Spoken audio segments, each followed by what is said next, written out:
Kaag sa numero 1 sa mga balita subong nga adlaw.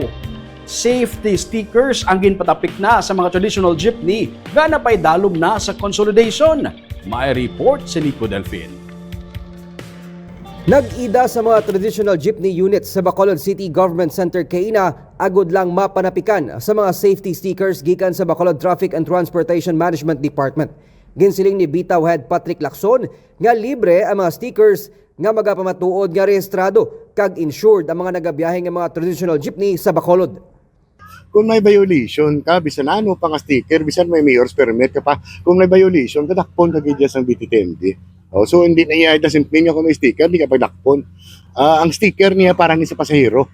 Para ang pasahero maka-identify nga ini nga public utility vehicle, may accident insurance. So on the effort man ni Mayor Albi nga ang pumuluyo sa Bacolod, labi nga riding public, mabutang sa safety. May 1,200 ka mga traditional jeepney units ang target sang BTTMD nga matapikan sang mga safety stickers.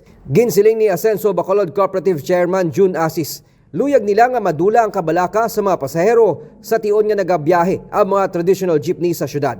Kabahin ini sang tikang sa ila pagpaidalom sa Public Utility Vehicle Modernization Program gamit ang mga electric jeepney nga ginaduso ni Mayor Albi. Nga pasahero nga ma-identify man nila nga ina nga mga salakyan nga may mga sticker, ining bot silingon may mga insurance. Kaya nagproseso sila, nagkuha sila sa mga tanan nga dokumento para nga mangin legal. So safety sang aton nga mga commuter. Ginaplano sa pamunuan sang BTTMD nga may isyuhan sa mga safety stickers pati nang iban pa nga mga public utility vehicle halin sa mga taxi kag pati na mga ride-hailing app services. Nico Delfin para sa DigiCast Negros.